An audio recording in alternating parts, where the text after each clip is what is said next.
கிறிஸ்துவுக்குள் பிரியமான தேவஜனமே, உங்களை எல்லாம் இந்த யூடியூப் சேனல் மூலியமாக சந்திப்பதிலே மிகவும் மகிழ்ச்சி அடைகிறேன். உண்மையாகவே தேவன் நமக்கு எல்லாவித நன்மையினாலும் நம்மை திருப்தியாக்கி நடத்துகிறார். இன்றைக்கு ஒரு வேத வசனத்தை சொல்லி அதற்குண்டான பாடலை பாடும்படியாக பிரயாசப்படுகிறேன். ஏசாயா 5ஆம் அதிகாரம் அந்த 1, 2, 3, 4 வசனங்களை படிக்கும்போது, என் நேசருக்கேற்ற ஒரு திராட்சை தோட்டத்தை குறித்தும் அதில் தரும் பழக்கனிகளை குறித்தும் எழுதப்பட்டிருக்கிறது. அதை ஒரு இசை வடிவிலே பாடினால் எப்படி இருக்கும் என்று நான் யோசித்து, கர்த்தர் தந்த அந்த கிருபையினாலே உங்கள் முன்னாடி அந்த பாடலை பாட பிரயாசப்படுகிறேன். கர்த்தர் தாமே எனக்கு உதவி செய்வாராக. ஆமென். Praise the Lord. என் நேசருக்கேற்ற பாடலை எந்தன் நாவினில் பாட வந்தேன். என் நேசரின் செழிப்பான மேட்டினிலே ஒரு திராட்சை தோட்டம் கண்டேன். என் நேசருக்கேற்ற பாடலை எந்தன் நாவினில் பாட வந்தேன்.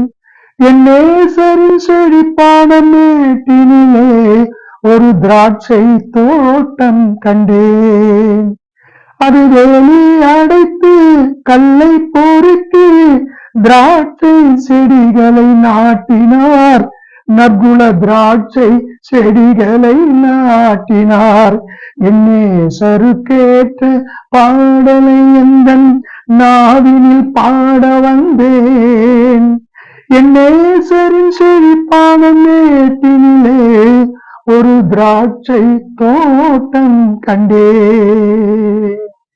இனிப்பான பழங்களை தருவாய் என்று இனிதாய் கர்த்தர் வரும்பொழுது, இனிப்பான பழங்களை தருவாய் என்று இனிதாய் கர்த்தர் வரும்பொழுது, கசப்பான கனிகளை தந்ததென்ன, நீ ஆகாத கொடியாய் ஆனதென்ன, நீ ஆகாத கொடியாயானதென்னே. என் நேசருக்கேற்ற பாடலை எந்தன் நாவினில் பாட வந்தேன். என் நேசரின் செழிப்பான மேட்டினிலே ஒரு திராட்சை தோட்டம் கண்டேன். கர்த்தருக்கே மகிமை உண்டாகட்டும்.